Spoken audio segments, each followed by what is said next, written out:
Do you want to say hi to Margaret? That's okay. Well, no, just let her know. All right, we're getting going here. Just Liza's going to do your introduction, and I'll show you the audience, and then we'll go Okay. for it. Okay, yes, and why don't we say the plan right now? My little introduction, Mazin's talk, then Sarah will do a collection, voluntary. Anything we collect, we're going to donate to the Palestine Museum of Natural History, which is directed by our speaker. After the collection, we're doing questions.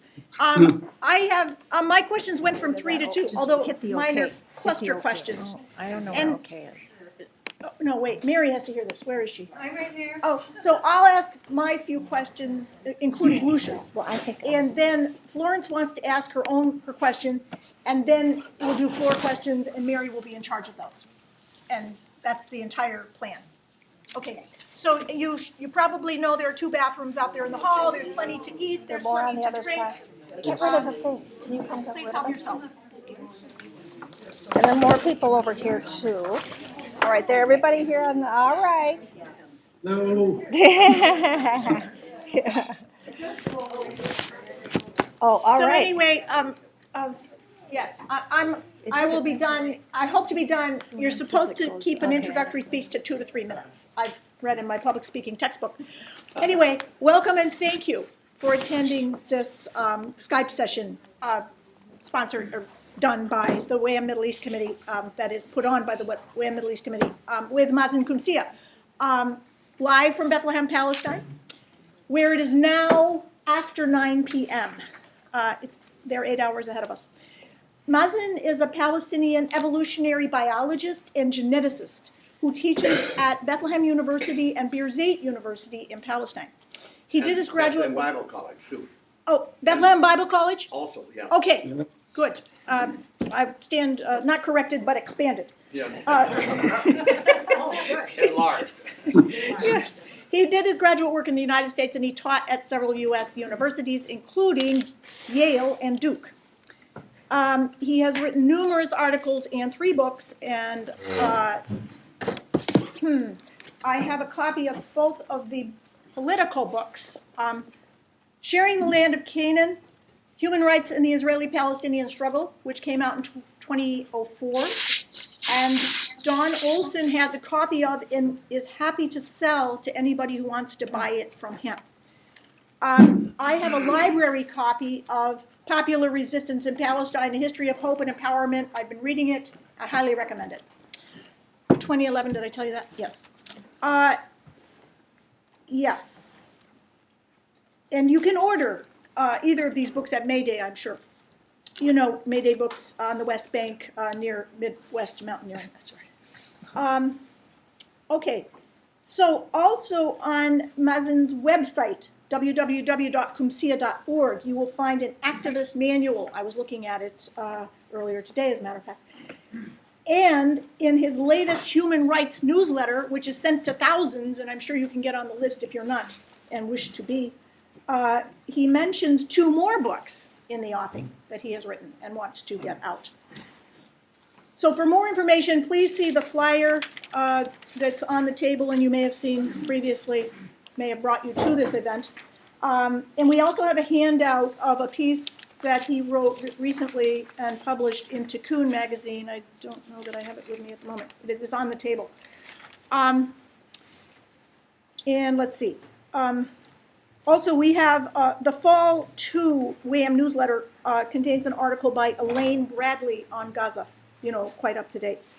So this Skype session grew out of a day that my partner John and I spent with Mazin and his wonderful wife Jessie. She is originally from Taiwan. In Bethlehem, partly at his office, and his office is right down the hall from the Natural History Museum, and one of his students showed us the museum and took us outside. It goes outside as well, outdoors. And then we went, the 4 of us went, we were spontaneously invited to a conference at a hotel nearby on a nutrition project in Gaza for mothers and infants, sponsored by the 1 or more Rotary clubs. Okay, and so, we talked on and off that day, and I mentioned the possibility of doing this, and it came to fruition. I was going to say the rest is history, but it isn't history yet. So anyway, so from that brief acquaintance and his human rights emails, and from reading parts of Popular Resistance in Palestine, an impression of Mazin is becoming clearer and clearer in my mind. And that impression is of a wise and compassionate person dedicated to the Palestinian struggle for justice and equality and freedom, not in isolation, but with reference to analogous struggles by others, and not as a, quote, zero-sum game where our gains are someone else's losses. As a Palestinian Christian, he knows and draws from both Christian and Muslim teaching, especially regarding nonviolence. He beautifully presents Islam as a completion and extension of Judaism and Christianity rather than as an antagonist. In recent emails, he speaks of, these mass emails, he speaks of finding the spirit of Christmas, Jesus' message of love and kindness to one another, even in sad occasions. I think he was referring to funerals. And of continuing to have joyful participation in the sorrows of this world. He often closes his emails by telling readers to stay human and come visit us in Palestine. Finally, Mazin is convinced that, I'm more or less quoting, the Zionist project of transforming Palestine from a multi-ethnic and multi-religious society into an exclusive Jewish state is destined to fail not only because of Palestinian popular resistance, but because of its internal contradictions and increasingly apparent racism.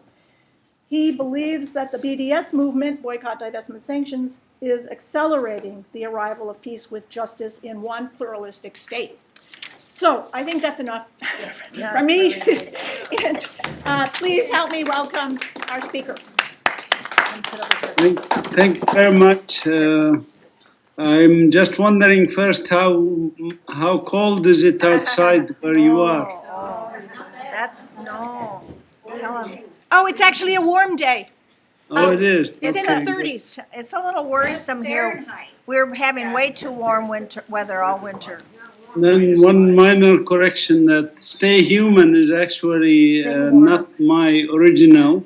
Okay. It came from Vittorio Arrigoni, who was an Italian activist in Gaza, who used to end his email messages with stay human, and I kind of copied what he says. So we miss him very much. He was killed in Gaza a few years ago. Anyways, I was told, the speech and the announcement was about current events in this area and what we make of it, and hopefully have a discussion. And I'd be very curious about what your interests are, and then we can discuss more. So I'll just make rather brief remarks about these situations as we see them now. I mean, the latest news here that's making a lot of news is the Israeli assassination of Samir al-Quntar, who's a resistance fighter who was jailed by Israel for 27 years between 1979 and 2008, actually more than 27 years, nearly 3 decades spent in Israeli jails. He was exchanged with Israeli soldiers and between Hezbollah and Israel. And when he was released in 2008, he rejoined the resistance. He's Lebanese, but his sympathy with Palestine, and the first speech he made when he was released, that he is hoping to go back to Palestine. And anyways, he was killed with extrajudicial assassination in a suburb of Damascus when Israel sent 2 missiles into this building, which killed not just Quntar, but a few other Syrian civilians and others in the nearby area. These extrajudicial executions are, of course, contrary to international law, but Israel keeps doing them almost on a daily basis now with Palestinians inside the West Bank and in Gaza. The reason this latest event is worrisome a little bit is because it could potentially get us into a regional war where Israel on one hand supported by the US, then Lebanon, Syria and Iran on the other hand supported by Russia, which could end up in a conflagration that we don't see this as a good thing in the long run to have conflicts. Now, when I speak of conflict, what I see here happening, and then this is spreading throughout the world, is that there's an elite group of people who are promoting these conflicts to benefit themselves, to benefit their pocket money, basically. And they are getting rich off of it. I mean, just the other day I was looking at charts of even British weapons exports to the rest of the world, and you can see how big disproportionate the weapons exports from Britain to the Middle East compared to all their other exports to all other countries combined even is higher.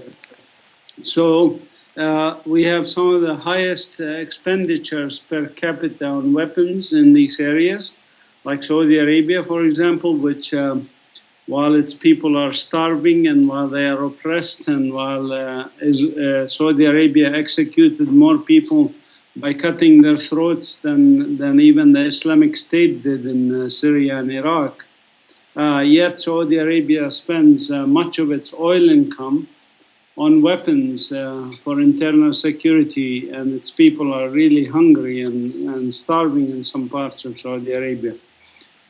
This is a very sad situation, but I think we see this trend of governments, West and East, I should say, of trying to distract us, the common people, with petty conflicts. I mean, they're not petty in the sense that they kill a lot of people, but petty in the sense that the idea behind it is rather silly. And then keeping us busy in these conflicts and fighting each other, basically, while those rich get richer and the poor get poorer. I mean, that pretty much sums my philosophy of what is going on and how the West is feeding these things. Now, it started here, this idea of divide and conquer, and get people busy fighting each other and worrying about conflicts and fears and so forth. This started, in my view, with the Western involvement in the Middle East at the time of the Ottoman Empire.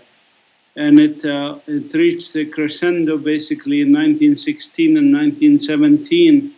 1916 with the Sykes-Picot Agreement, which was an agreement to defeat the Ottoman Empire and then take over its properties and divide them into small countries, states, so to speak, and get them to always be busy about each other, you know. So there's Syria, Iraq, Jordan, Palestine, etc. And then this was followed a year later with the Jules Cambon Declaration from France and the Balfour Declaration from England to basically create a Jewish state in Palestine.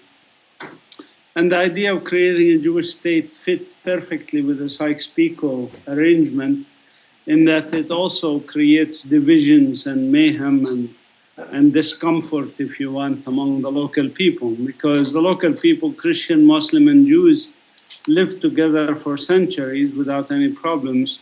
But to create a sectarian state in the sense of saying Israel as a Jewish state, and in the view of the architects of these plans, was to create this division and create these societies that are in conflict with each other.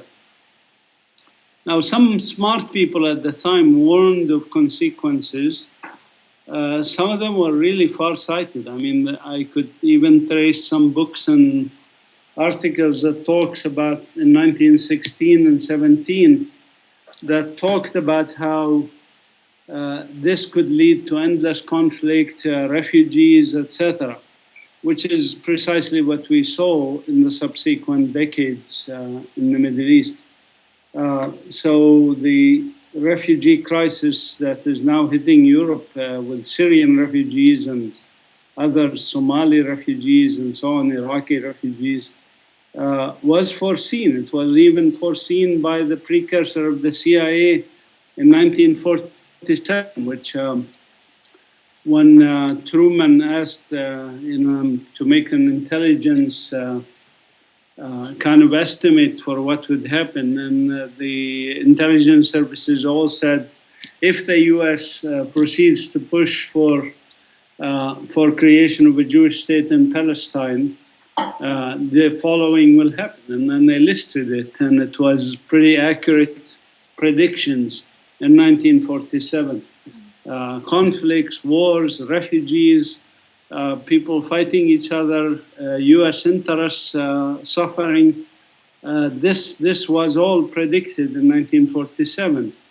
Unfortunately, of course, Truman was more interested about winning elections than he was in listening to his advisors or his cabinet ministers or anybody else. Nobody in his administration was supportive of an idea of creation of a Jewish state, but Truman said it's a good idea because he needed the Jewish votes and money, that's his words actually, and that there was no analogous Arab votes and money that could come in his direction. So I think this history is kind of important to understand history, because as the old saying goes, what history is not understood gets repeated frequently, and we end up repeating the same mistakes over and over again. Let's see what else. I mean, the situation here on the ground. I live in Beit Sahur, the shepherd's field. This is where the shepherds heard the angels singing that Jesus was born. There's a baby born in a manger. Go up to Bethlehem, and Bethlehem is just behind me that way. Walking up the hill, just less than half a mile, I'd be at the manger square. The manger square is supposed to be the place that Jesus was born. It's a story of birth, and at this season that we are coming to here, Christmas. Of course, the Western Christmas is 25th of January. The Eastern one, which is more Palestinian Christians, are Eastern Orthodox Christians. They celebrate it on January 7th. But anyway, in the next 2 or 3 weeks with these holidays, when you add up the people that believe in this story and that consider this a very significant part of their lives, we're talking about a quarter of humanity, or maybe more. And then, of course, we have another 1/4 of humanity, or a little bit more, is the Muslim community, which also believes in Jesus, not as a savior, son of God, but as a prophet, a venerated prophet. And so the Muslims here celebrate Christmas with us, of course, because that's a celebration of the birth of Jesus. And just, I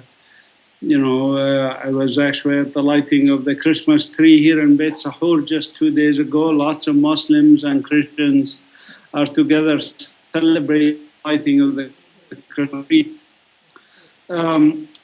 But of course, these celebrations are largely religious celebrations, which is, we haven't had a real Christmas here for many decades, because obviously the Israeli occupation has made this virtually impossible to have a normal Christmas like any other people on earth celebrating Christmas. And it's kind of ironic that, here's the birthplace of Jesus, in which the native people, Christians and Muslims, who all believe in Jesus, do not get their freedom and are not allowed to practice their religion even with freedom. I, as a Palestinian Christian, for example, I'm not allowed to go to Jerusalem. Even, by the way, with my American passport, I'm not allowed to go to Jerusalem. I'm not allowed to enter Jerusalem because I hold a Palestinian ID card, and so I'm Palestinian. So, and that's the case for most Palestinians. Few Palestinians get permits to enter Jerusalem, like if they have legitimate health issues, or if they are collaborators, or the very few VIPs that are connected, Palestinian VIPs, including the Palestinian Authority figures. But that increasingly has been cut down now that there is an uprising going on. Which brings us to this latest uprising that started October 1st. Since October 1st, 128 Palestinians have been killed. 1/3 of them approximately are teenagers or children under the age of 18, basically. And about 14,000, I think, were injured or something like that. A huge number of people who were injured. And Israel has cut off Palestinian areas, which I don't know if you know much of how the situation is here. But since 1948, slowly Israel expanded into the territory of historic Palestine and left us into these smaller and smaller shrinking ghettos, if you want, analogous to reservations for Indians, Native Americans. And these ghettos continuously shrink, but continuously are also being surrounded by walls and other barriers and checkpoints and so forth. So Bethlehem, for example, as a ghetto or as a concentration area for our people, has 180,000 people who are using less than 13% of the district land of Bethlehem. 87% is off limits for development. And we are squeezed into this 13% of the area of the Bethlehem district. And this area of Bethlehem is being surrounded by walls, not complete yet, but every day there's more buildings of walls and destruction of olive trees to take over the land to separate us from our land. And so this is the Bethlehem ghetto, if you want. And there's a Hebron ghetto, a Ramallah ghetto, a Gaza ghetto, a Nablus ghetto, and so on. A friend of mine calls them people warehouses. It's to store unwanted people. And we in Bethlehem are 180,000 unwanted, if you want. 60, 70,000 of the people of Bethlehem are actually refugees from 1948 areas. Gaza has actually 2/3 of its population refugees from 1948 areas. So as they put us in these warehouses, close us in with walls and so forth, it's kind of an unusual life, and one wonders. Actually, it's amazing to me that Palestinians are such a patient people and that they do not engage in much more resistance than they are doing. They are doing some resistance, but certainly compared to what the Vietnamese did in the US and so forth, it's minuscule here in terms of the actions of resistance. There's a lot of patience, a lot of perseverance, a lot of attempts to survive, but in terms of active resistance with and armed resistance, for example, it's very, very minimal and minuscule compared to any other people under occupation or colonization by a foreign power. So if you have a situation, I don't know how I'd describe it to you. I mean, those of you who have been here know it.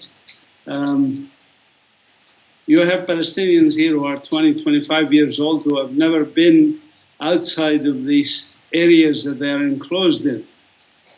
Imagine a 25-year-old who's never seen the beach, for example, and the beach is only 30 miles from here or 25 miles from here.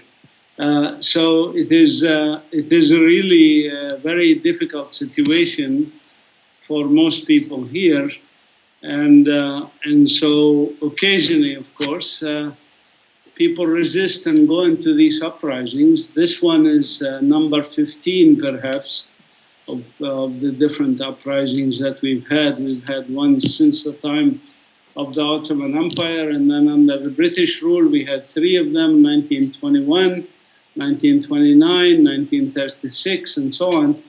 And now we had, last one was 2000, 2005, and this one perhaps 2015. Who knows, for 3 or 4 years it will last. But hopefully it'll be the last uprising, sort of like the Soweto uprising in South Africa was the last uprising out of 14 in South Africa. So, okay, so, I mean, I can talk forever about describing the situation here and the symptoms of the situation. I would like to just say a few words of encouragement, because I also don't want to depress you too much about what's going on. I mean, there is amazing stories of resistance, persistence, resilience. It goes back decades, of course, and I wrote a book about the subject called Popular Resistance in Palestine. I subtitled it A History of Hope and Empowerment, in which I recount some of those stories of inspiring stories of activism, inspiring stories of resistance, and what we call in Arabic sumud, persistence or resilience on our land. And as a result of these activities over the past decades, I mean, I'm lucky that these activities happen, because here I am speaking to you from here. Because the Zionist Project was not its intention that I'd be speaking to you, or I would be born here even. Their intention was a Jewish state between the Nile and the Euphrates originally, that's all Jewish. They scaled back this ambition in 1919 to make a Jewish state relatively pure. Perhaps, they said, with the few Christians left in Nazareth and Bethlehem, so that they helped the tourists. But that was in 1919. The map that they provided for the Paris Peace Conference, so to speak, included parts of Lebanon, the Golan Heights, which Israel now controls, big parts of what is today is Jordan, big parts of the Sinai, which Israel effectively still controls today, because the Egyptian army cannot without permission from the Israelis, and then parts of even Saudi Arabia, northwest Saudi Arabia. This 1919 map was never changed. This is a Zionist ambition still, even today. And the Zionist ambition was modified tactically, not strategically, for this ambition. Tactically, since the 1920s, with Ben-Gurion's plan, which is to keep talking about a two-state solution for the next 200 or 300 years, because as we talk about a two-state solution, the world thinks that we want peace. And meanwhile, we eat what we want of this land, and we take what we want of the land. Nobody will stop us. This is Ben-Gurion's plan of 1920s, which has been implemented in stages and through the collusion of the Palestinian leadership in the Oslo process, basically becoming subcontractors for the occupation, and also engaging in this endless talk about two-state solution that is only a mirage and a myth, and an Israeli propaganda or Zionist propaganda from the 1920s forward.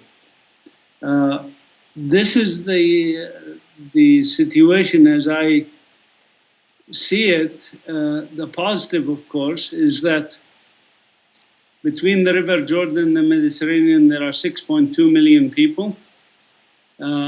The positive is that in history of our civilization here in this land, part of the Fertile Crescent, over the oldest continuously inhabited town on earth is Jericho, and it's still continuously inhabited.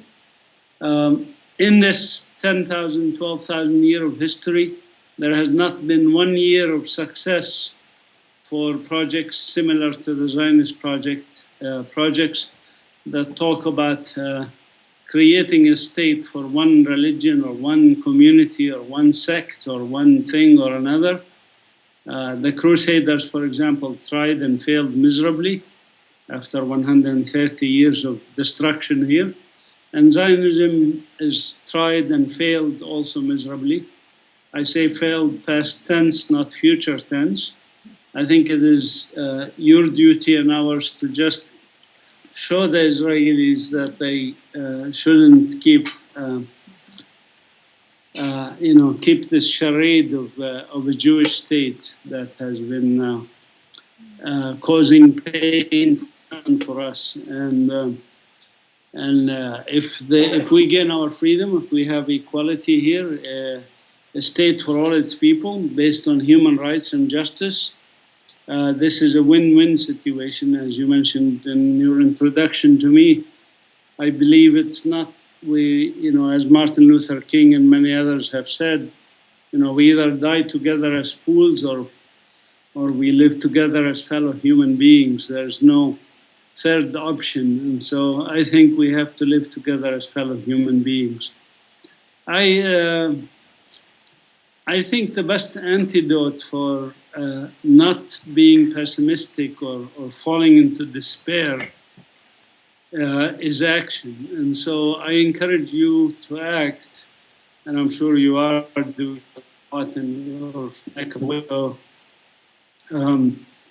For me personally, if I wasn't doing this museum project or I wasn't doing all the work I'm doing with my students at the universities and so forth, I would be in a mental institution.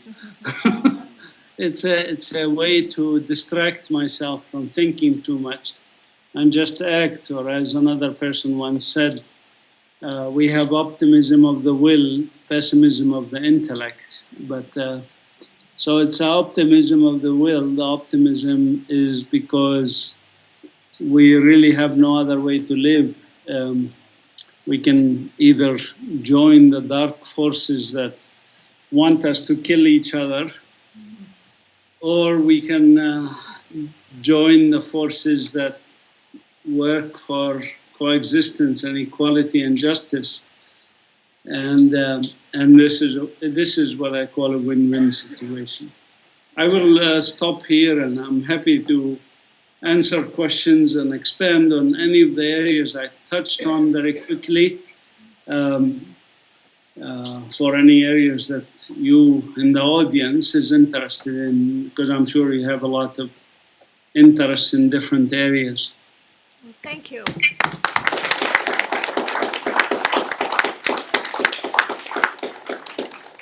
Mazin, we want to do our collection today for your museum. Can you take just a couple of minutes? Tell us, first of all, should we make our checks out to WHAM and then send one on to you, or do you have an account here in the United States where we could, if people wanted to do checks or money? What's the best way?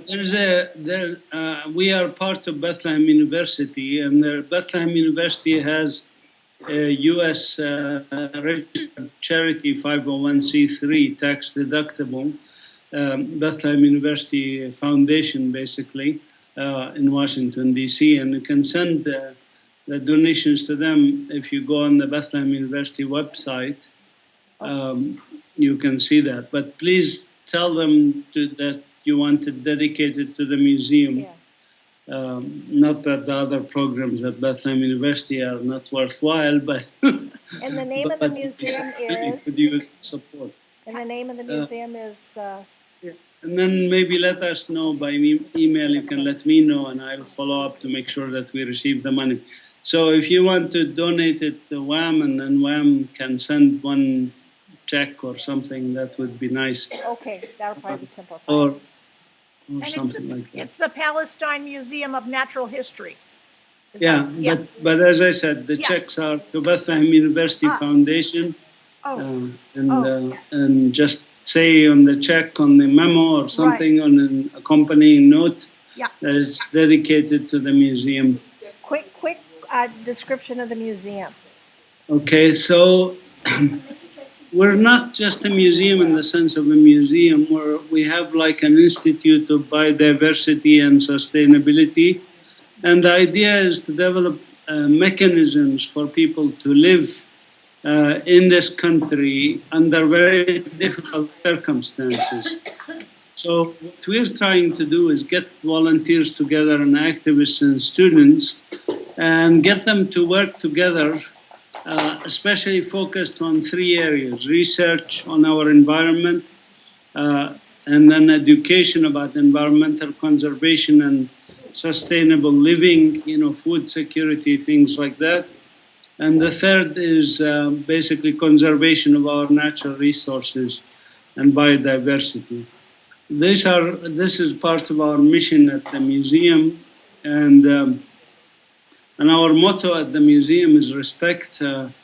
As Palestinians, we respect ourselves first, that we can do and empower ourselves and can achieve what we want to achieve in terms of survival here, because our occupation is mostly mental, not physical. I'll come back to that actually if you're interested. It's an area I'm very interested in, mental occupation.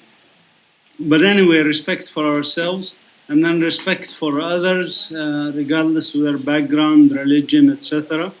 And third, respect for the environment. This is our motto and our guiding principles in our work.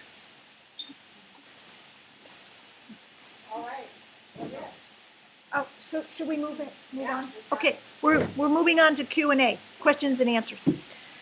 Well, I think I had a couple of questions from a couple of committee members, but they will ask you their questions directly. So I'm just going to ask you a few of my own. I'm sorry, but I'm going to lump them together.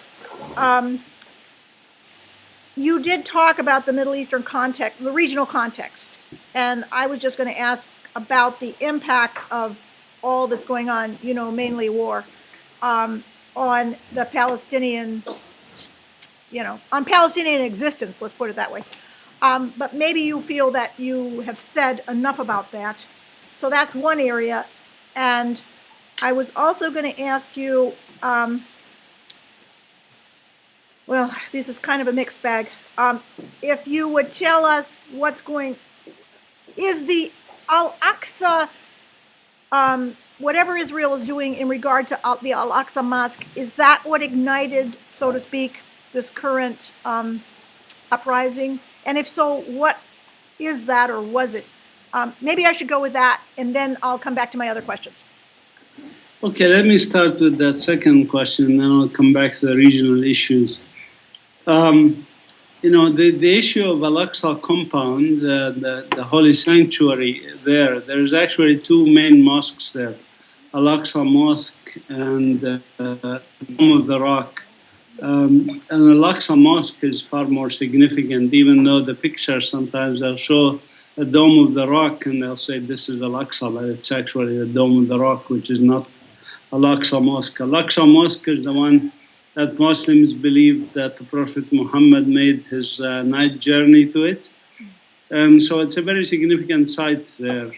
It's a Muslim Waqf land, as recognized by all international entities and all international tribunals. The whole compound is a Muslim sanctuary and site for Islamic history. Even, by the way, the Western Wall, or so-called Wailing Wall, is part of the compound. And in 1927, 28 and 29, there were issues around it. It was brought to British courts and so forth, and the British, judged that it was also part of the sanctuary itself. So while Jews are permitted by the Muslims to pray at the Western Wall, because of their belief that this was somehow part of the lost temple or something. that the actual site itself is a Muslim holy site. So it is just permission by the Muslims for the Muslim Waqf owners of the land to allow Jews to pray at the Western Wall. Well, I mean, this was the case for hundreds of years, thousands of years, 1,500 years ago. Since then, it has been like this. But since the occupation of Israel of East Jerusalem, things have started to change in the holy sites, and not just this holy site, but for example, the Ibrahimi Mosque, which is a holy site for Muslims, have now been divided spatially and temporally, time and space, between the Muslims who are the legitimate owners of the property and the Jewish community of settlers, basically, who take it over half the time and half the space. And that's in Hebron. That's in Hebron. So the idea was for Israel, and this was floated many times by Israeli leaders, of doing the same thing in Al-Aqsa Mosque, dividing it temporally and spatially. And this has been attempted many times, and each time it was attempted, the local Palestinian community rose up against it, and Israel had to back down a little bit.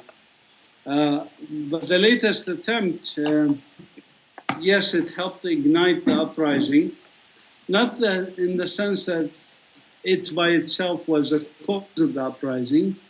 It was sort of like the straw that broke the camel's back. The Palestinians were very frustrated, and there's paralysis of a so-called peace process. There is Israeli annexation of lands, destruction of homes, regular incursions into the Palestinian towns and refugee camps, kidnapping people. Israel holds thousands of Palestinian political prisoners, and so on. This adds to the frustration of the native Palestinian people.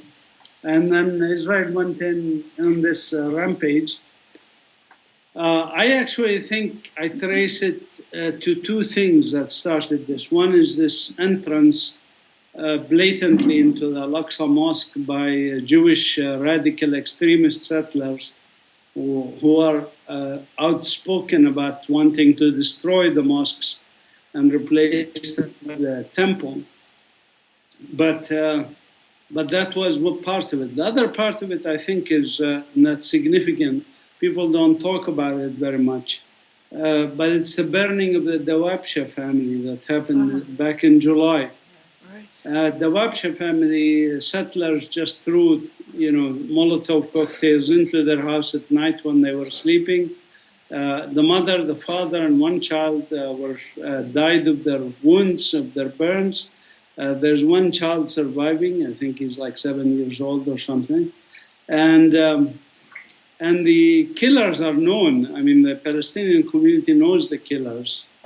And Israel supposedly was investigating them, and at one point they even took them into custody, but then they released them, and Israeli court ruled that they released them because the government informants said that they would be endangered if they go to court, that the informants would be endangered, the Israeli Jewish informants who live among the settlers, that they would be endangered. So because of that, they don't want to prosecute them. This happened around late September, early October, coincidental with those invasions of the Al-Aqsa Mosque. So I think that's what precipitated the latest uprising. Now, I think we see that the religious sentiments, Israel wants this to be a religious war, and I say this, with a really heavy heart, because Israel doesn't know what it's getting into by picking on 1.6 billion Muslims. And Israeli lobby in the US is very strong, and it's pushing for that. I think it is not a coincidence that somebody like Trump is picking on Muslims. He's not picking on Muslims because he hates Muslims. He probably hates everybody, but that's another story. He hates Jews. He probably hates other people, but he's picking on Muslims because there's a very strong Israeli lobby that has a strong effect in the media, and that helps him. And it was kind of almost comical and funny that there was a survey done last week. It showed that 30% of Republicans, when asked if the U.S. should bomb Aqraba, they said yes. Now, what is Aqraba? Aqraba was part of the Disney film, by the way. It's a mythical place that just sounds Arabic. So it shows you where we are, in terms of level of knowledge and level of interest among the people. But this is not by accident. I mean, the people who made that Disney film that denigrates Arabs and Islamic culture are the same people who support Israel. They're Zionists. So Trump is not falling out of a tree. I mean, he's following the whims of this push for a war between civilizations, as Edward Said once wrote books and articles that address this issue of how, Huntington, or whatever his name is, Samuel Huntington, Yep. clash of civilization thesis, which is nonsense, of course. Since we're all one human civilization, we don't have many civilizations. But what they are interested in, these people are interested in actually clash, because the clash, said in the beginning of the talks, clashes and conflicts are beneficial and profitable to this segment of the population. And so creating a clash, it doesn't matter if it's between Muslims and Jews, or Christians and Muslims, or Kurds and Sunni and Arabs, or between Sunni and Shia. As long as there is clash, it's good. And this brings me to the part of your question about the regional conflict and the relevance of this. Because, and this is where we really have to pay attention. The US, for example, invaded Iraq, cost us, the taxpayer, and I'm one of them. I still pay taxes in the US, even though I moved here back in 2008. Our taxes are being used to fund these conflicts. And we spent on the war in Iraq alone $3 trillion, with the T, by the way.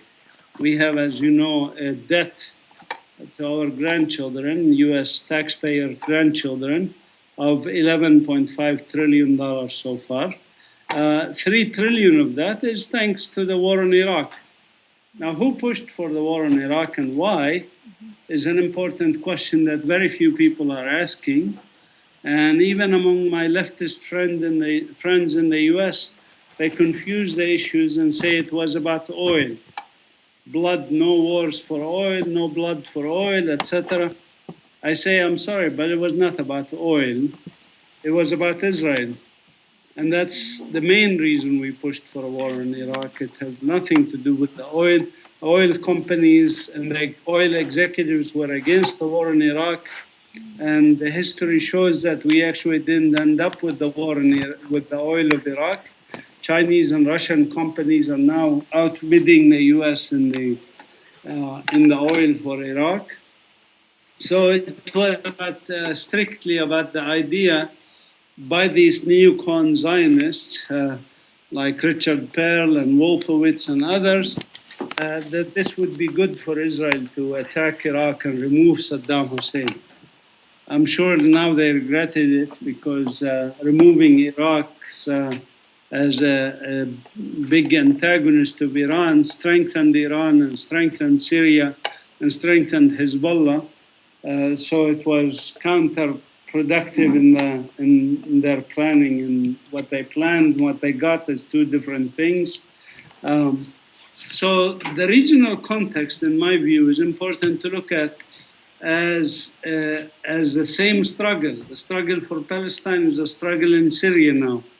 And so I think it's a struggle between those who want us to kill each other. As Henry Kissinger once said, when there was the war between Iraq and Iran, he says, the US policy in Iraq and Iran is to get them to kill each other. He was honest in a candid moment. And this is the policy of the US, unfortunately. It's a policy of the US in Iraq and Syria today. It has not changed under Obama or under Bush or under others. I mean, it's cosmetically slight changes, but really it's still about getting them to kill each other. That's the policy. The policy is not about bringing peace and justice and tranquility here or about advancing democracy and so on. I mean, if Obama was interested in advancing democracy, all he has to do is say, to Saudi Arabia, stop killing your own people. It's our ally, Stop killing the people of Yemen. Saudi Arabia is invading Yemen contrary to United Nations resolutions. Or Israel, these are our allies. Our allies, Saudi Arabia and Israel, are allowed to violate human rights on a daily basis when we start to talk about Hafiz al-Assad or Bashar al-Assad of Syria, should respect human rights. I mean, come on. Is in Saudi Arabia interested in democracy in Syria, or is the US interested in democracy in Syria? As a government? No. Okay. Lucia, yeah. Now, some other people are going to ask you questions.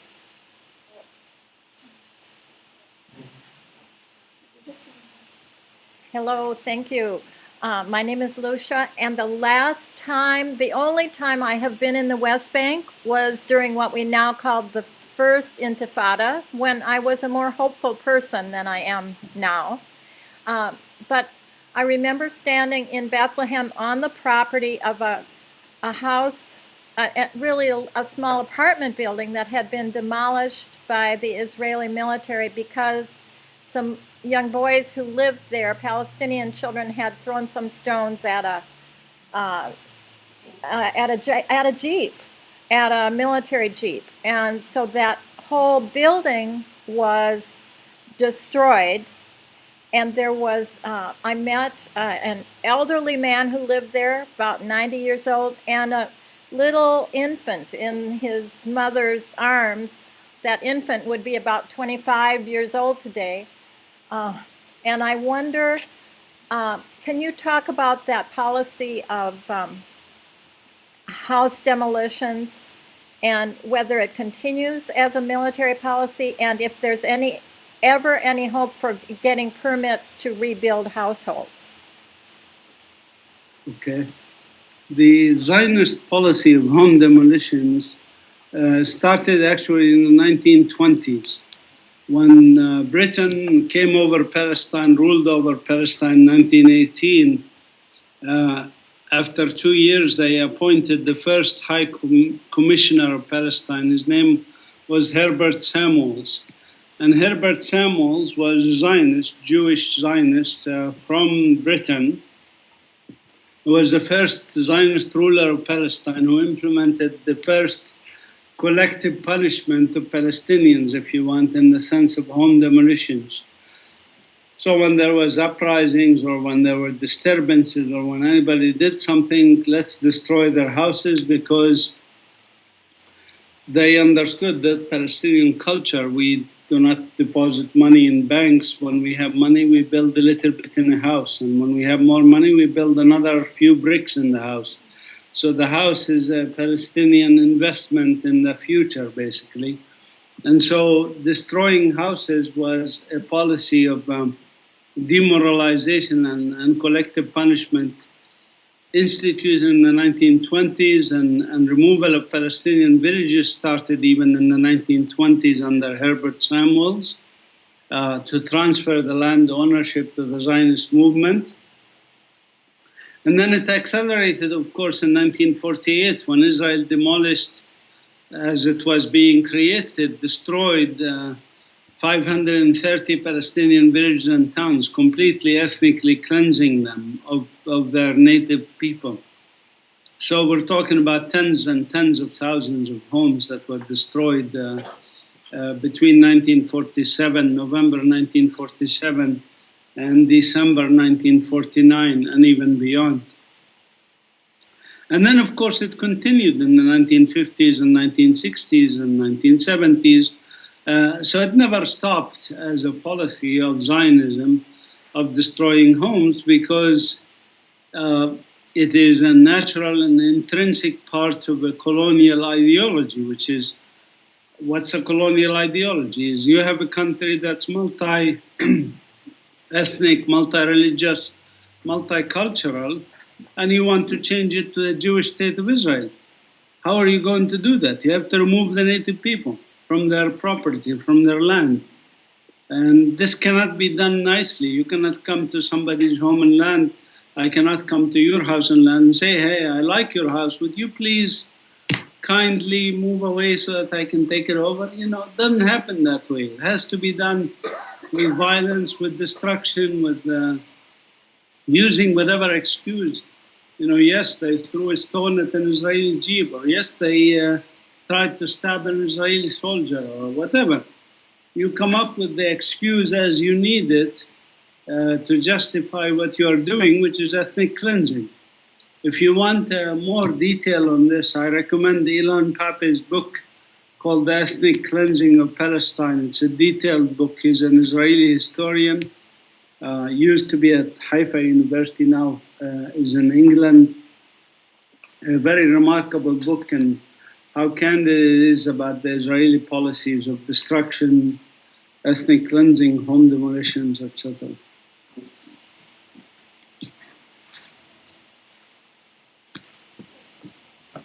Hi, Mazin. I've got two areas I think are related. First, I want to ask if you think the PA will collapse anytime soon, and what would cause that, and what would follow from it. And then, if you can keep this attached, your New Year's resolution includes working harder for one democratic state, and I want to know what you can do to bring that about. Thanks in advance. Thank you. Well, as far as the PA collapsing, well, for one thing, the system won't allow it. The Israelis won't allow it. The Americans won't allow it, because American government is benefiting from it. The Israeli government is benefiting from the Palestinian Authority. They do a very good job as subcontractors for the occupation. As long as they are doing their job well, and they are doing it very well, they will continue to have a job. If they decide they are not going to do the job, then the overlords can always bring others. I mean, you have to think about it. We are under a prison condition. It's sort of like who represents the prisoners and who is talking to the guards. If the person representing the prisoners is no longer fulfilling the wishes of the prison guards, why then that can be changed very easily. You can get others to represent the prisoners, give them a few privileges, and then get them to represent the prisoners. So I don't anticipate a Palestinian Authority collapse in that sense, or resignation in that sense. What I do expect is that the circumstances will kind of overcome and bypass this system that was created in Oslo.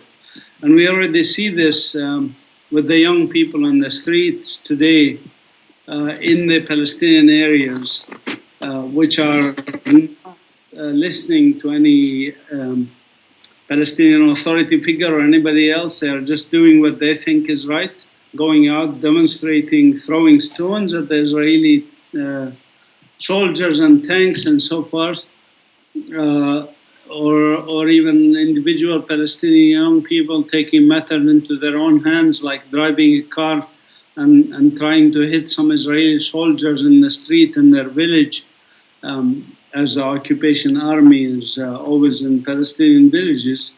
So I see these things increasing and increasingly overtaking the anachronistic system that was created by Oslo.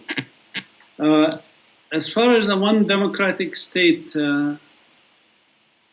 I mean, I think what you and I should be pushing for is human rights and justice. And there's only one way towards human rights and justice, which points towards one democratic state.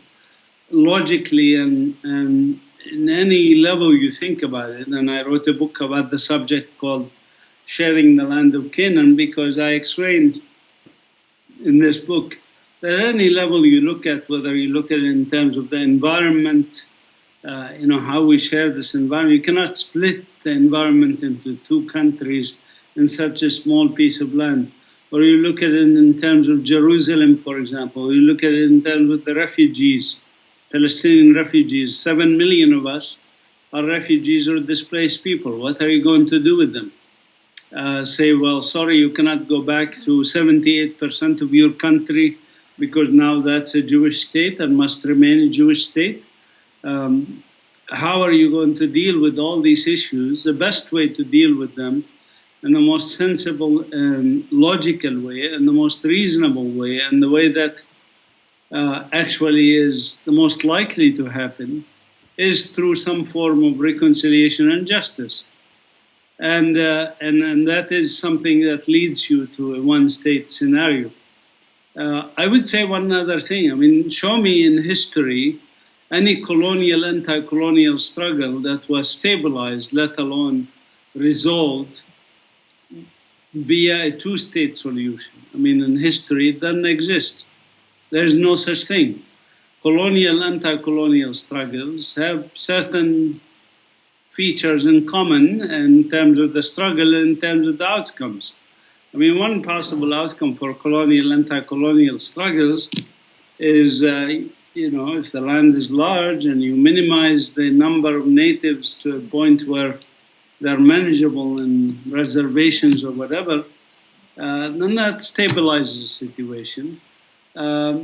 Sort of like Australia, for example. Australia has a national apology day now for Aborigines, and they're stable. I don't anticipate Australia to change anytime soon, although the Aborigines who remain still ask for their rights. But that's one possible scenario. A second possible scenario is a model like Algeria, where the natives, after sacrificing a million Algerian lives, the natives were able to get rid of the colonizers, and the European colonizers went back to Europe. Some of them I don't say even back, because they were like French Algerians who were born and raised in Algeria for 5th or 6th generations, don't know what France looks like even, and they had to pack their bags and go to France. That's a second possible scenario. And then there's a third possible scenario, which is what happened in South Africa, which is neither a win-lose or a lose-win situation. It's kind of we coexist, we figure some system of coexistence. But those are the three possible scenarios. There's no fourth one. As I said, I would challenge anybody, show me an example in history of a colonial, anti-colonial struggle that was stabilized or resolved by using a two-state model. It doesn't exist.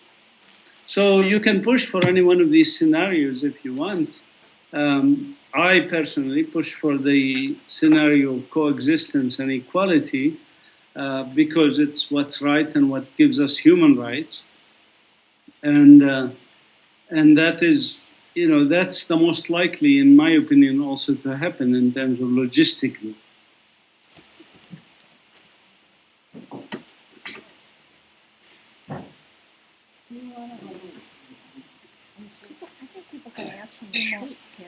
Yeah, we're going to take questions now from the audience, and more people have come in since we first showed you the audience. And John Lanscraft, who met you, might even has a question. I'll repeat the audience will ask a question, and I'll repeat them. And John, maybe you can hear it. Maybe you can hear. Should I sit here? Should I sit? Or should No, I, just go ahead, ask. what should I do? Ask your your question. Just ask them. Yeah. You can go Just ahead. go ahead and talk. I'm very much interested in Islamic terrorism.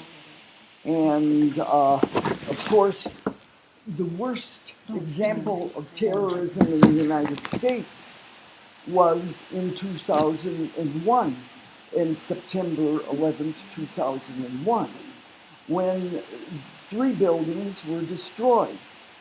These buildings came down, buildings that were a quarter of a mile high, came down in 10 seconds.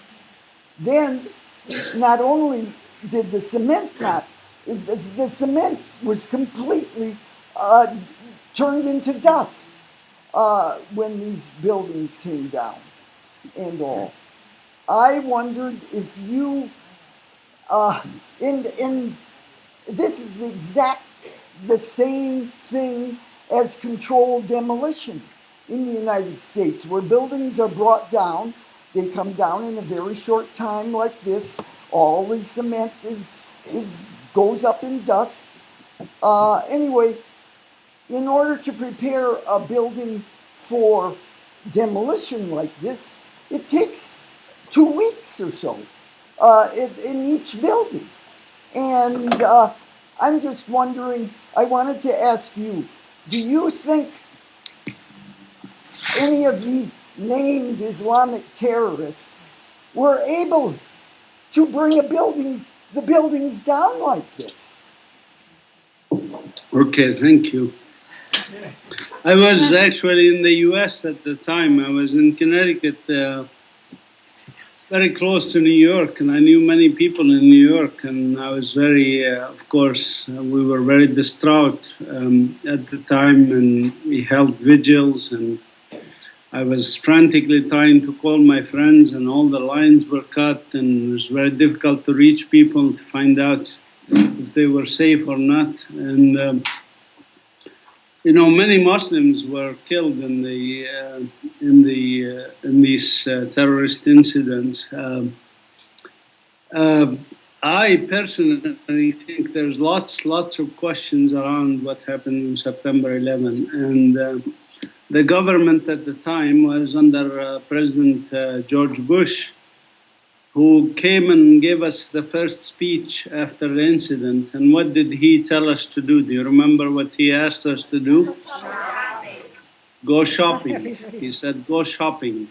He said, instead of telling us, U.S. citizens, that you should get involved, you should get educated, you should investigate, you should become involved in your community, you should go meet some Muslims, meet some Christians, meet some Jews, find out what's happening in the world.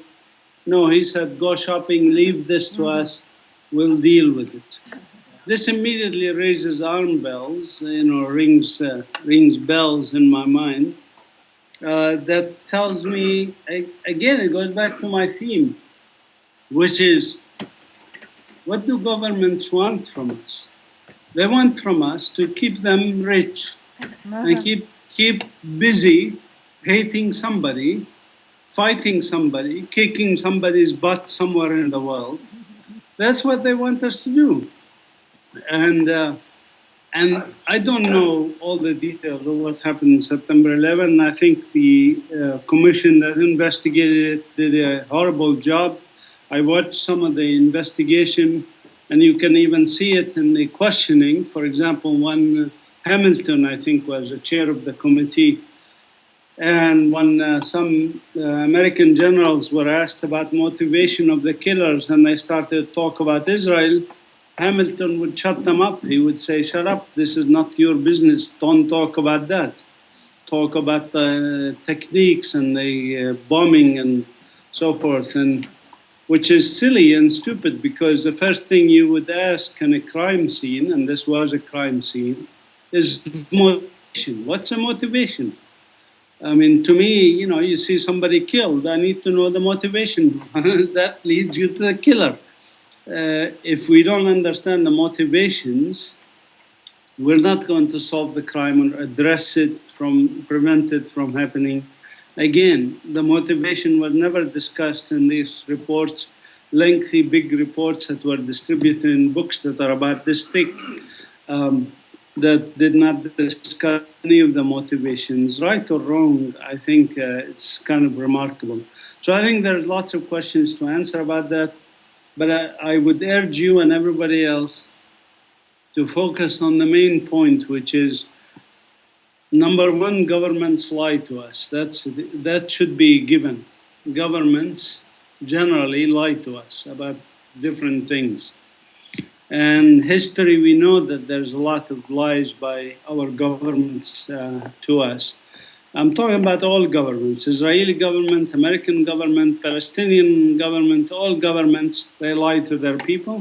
They're even allowed by law to lie to their people. If you look in Congress issued resolutions that lets FBI agents and CIA agents lie to the people, and the government officials are allowed to lie. Policemen are allowed to lie to you, but you're not allowed to lie to the policeman.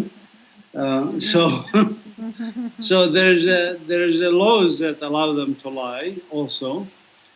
So I think we need to take with a grain of salt everything they tell us, but at the same time we should always keep our eyes on the ball, which is what they are trying to do to us more than why, what they are telling us is why they are telling us these things. Why do they want us to focus on Islamic terrorism, for example?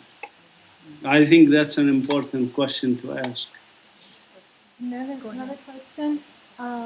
Okay, Bridget, No, you can just stand up. I just think you have say to- your question. Oh, well, the question, for me is, like, it seems that most of our foreign policies, or most policies, are to build the U.S. empire. It seems that that's usually the bottom line. I'm sorry, to do what? Most of our foreign Most policy- of our foreign policy is to build U.S. empire. Yeah, that seems to be the big goal.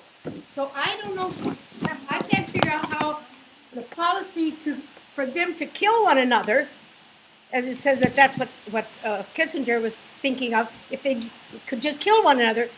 Well, that doesn't seem to fit in with our goal of building empire. How do we figure out that if they kill one another, our empire will become stronger in the world? I don't get that connection.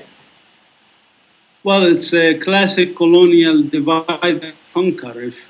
If the people you want to colonize are fighting each other, you remain aloof from this, and you let them sap their own energies fighting each other, so that the empire kind of has a cheap way of controlling people. During the Iran-Iraq war, when I mentioned Henry Kissinger saying that the policy was to get them to kill each other, it's actually now very well documented that when Iran was gaining an edge over Iraq, that the US supplied weapons to Iraq to bring it back up to a balance. When they are this separate, they want them closer together. And when Iraq was winning, they went ahead and gave Iran some weapons and some resources and some intelligence. So it did not matter to them to take sides, because taking sides is not the issue. The issue is to get them to kill each other, as Henry Kissinger said, because then they sap each other's energy, and then we are easily can be in control, because we remain with our intact preservation of our forces in such a way that it is not it does not deplete our own forces to get into these battles. So whenever possible, the policy, the strategy, and they discuss these things in conferences like in Herzliya near Tel Aviv. Every year they discuss these strategies and policies, which is to how do we manipulate, how do we create what's called manageable conflicts. You see, manageable conflicts are good for people who are in power. The problem for them, of course, is that these manageable conflicts, so to speak, sometimes get out of hand. And that's what happened in Afghanistan with the manageable conflict when the US supported the Taliban and the Mujahideen fighting the Soviet Union. And then it got out of hand when it was not a tie and they stayed in power. No, the Soviets pulled out and then the Taliban were in power. And then it's no longer manageable because these Mujahideen come to attack us then. So it becomes, and now the same thing is happening in Syria, the manageable conflict in Syria, where on the one hand you have the government of Syria, on the other hand you have the Mujahideen, Islamic forces that the US and Saudi Arabia supported with, through Turkey, start to gain an edge much higher level, and then we have to bring them down. So the US must now bomb the ISIS, the same people that they supported financially. We are bombing basically our own equipment in Syria. The Humvees that the US supplied to the Mujahideen in Syria are the ones that the US Air Force and the Russian Air Force is now bombing. Next, Don? You mentioned about the kind of like mental toughness or awareness, and I'd like you to follow up on that, because it seems to me that the Israeli state tries to drive the Palestinians crazy to do things which maybe are not well thought out, and the consequences are questionable. That the way they both just general living standards, daily life, but even a year ago, you started to hear reports in Jerusalem about how they were going out of their way just to hassle Palestinians throughout. But would you talk some more about that? Yeah, I'm glad you asked this question. I was hoping somebody would ask me about it, because it is, I think it's the biggest obstacle to freedom, not just for Palestinians, but for US citizens in the US, for Europeans. It's not to accept this enslavement of our minds. These governments now hold departments called PSYOP department, Psychological Operations Department of their military, that are intended to colonize our minds, to make us think in certain ways. Sometimes we don't realize that's what's happening, but that's precisely what they're doing to us. Stephen Biko in South Africa, a South African revolutionary who was killed by the white apartheid regime in South Africa, once said, the best weapon in the hands of the oppressor is the mind of the oppressed. If they colonize our minds and make us think in certain ways, for example, make Palestinians hate Jews or make Jews hate all Palestinians and so on, then they have succeeded in their colonizing of the minds. In the Black Civil Rights Movement in the 1950s, actually, there was a saying, free your mind and your ass will follow. We have to first free our mind, because in our case, for example, let me just give you a very simple example. In our case, why do you think an Israeli soldiers torment us at checkpoints? It's not for security. I mean, the security is easy, like any airport, you pass through security, it's no big deal. But they torment us, literally torment us, torture us. And even like a bus was coming just day before yesterday, come visit me, or yesterday, no, day before yesterday, to come visit us at the museum from Jerusalem, and they held them at the checkpoint, tormenting them for an hour and a half. These are Palestinian citizens of Israel. They have Israeli passports, but they torment them into coming to Bethlehem. Now, why do they do that? It has nothing to do with security. In the end, they let them go, didn't even search the bus. But why do they torment us? They torment us for a very simple reason. They want us to think that we are so powerless, so depressed, so meaningless, subhuman, whatever you want to call it, and that they are somehow better than us. They are superior to us. They have the power, they have the mind, they have the intellect, they have the weapons. And what do we have? We have nothing. And if we start to believe that, if we start to believe in our mind that we are somehow, that it's a hopeless situation, we accept basically our slavery, sort of like the blacks, some of them, when they were enslaved, accepted slavery because the power of the slave owners was so strong, and they made them think that they are. So even at some points, the slaves are free to move around, but they are not going to run away because they're already here mentally occupied. They think that there's no hope. So as long as there's no hope, there's nothing you can do, right? This is mental occupation. That's what I was talking about mental occupation. It infects, unfortunately, a vast majority of humanity, not just of Palestinians, a vast majority of Americans, a vast majority of everybody else. It's the idea that, well, what am I going to do? You know, there's not much I can do. There's a system.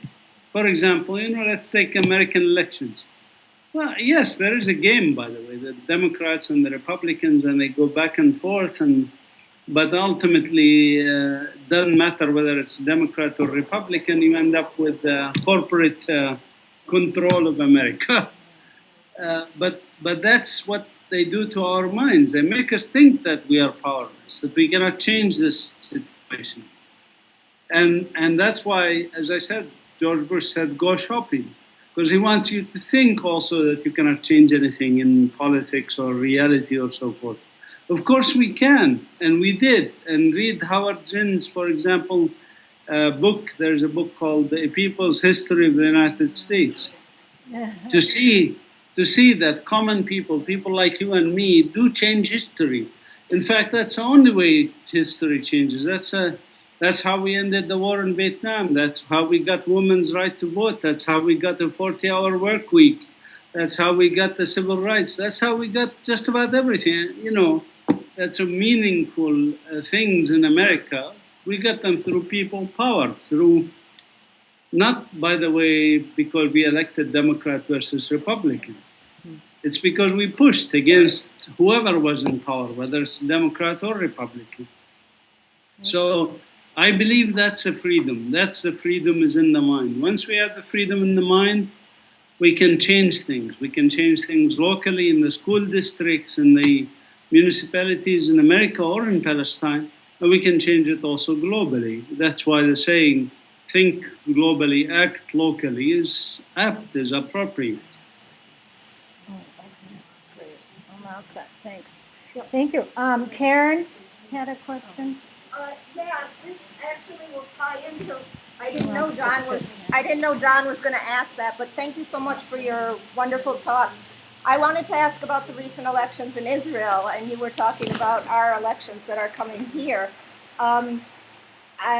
Given that what you said about the Ben Gurion doctrine that's been in play for the last, I don't know, about 95 years or so, 90 years in the Zionist state, does it actually matter? Here in the U.S., I'm an anti-Zionist Jew, and I watched the Jewish community here in the U.S. bemoan the death of liberal Zionism when Netanyahu was re-elected, despite saying that there would never be a Palestinian state on his watch. So I'm just curious, does it make a difference to the Palestinian people living under occupation, whether you have a right-wing rabid Zionist or a left-wing, kinder, gentler Zionist who's in power in Israel? Now, if I had my choice, if I was voting in the Israeli elections, I would vote for people like Lieberman and Netanyahu rather than Shimon Peres and Rabin and those guys. The reason for that is very obvious. Is practically on the ground doesn't make any difference as far as settlements, for example. Growth of settlements under the Labour Party in Israel has been more than under the Likud Party in Israel. So it is not a matter of that the so-called left Zionists are somehow better on the practical things than the right Zionists. They're better in only one thing and one thing only. They're better in propaganda. So people like Shimon Peres was a war criminal, much, much worse than Netanyahu, can accomplish a lot more and can do a lot more violence to us while smiling and waving at the people in the West and saying, I love peace, I want two-state solution, etc. Netanyahu, on the other hand, and Lieberman are more straightforward. You know, there's not going to be a Palestinian state on my watch. Or when he modified that, he said, well, there could be a Palestinian state, but the Palestinians are not ready for it. And they are violent people, etc. But we want peace, we want whatever. So, but he is much more candid, I think, with his thoughts. The right wing in Israel is much more candid in their thoughts than the so-called left Zionists in Israel, who are double speak, or experts, if you want, what they call hasbara in Hebrew, like propaganda, if you want. They're much better at it. So that's why we Palestinians.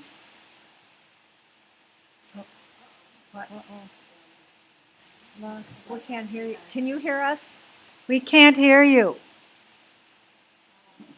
We lost the sound. Wait. Huh. Is there No, it doesn't matter. Is your microphone still on? Can you hear us? Can you hear me? We can't hear you. we can't hear you. Yeah. Is your microphone okay? Yeah. Yeah. Well, can you? Yeah, I think it's at your. Is your microphone still on? Mazin, is your microphone on? Still can't hear you. She's trying to fix it. Oh, is that what you said? Okay. Yeah. She's trying to fix it. Oh, wait a second.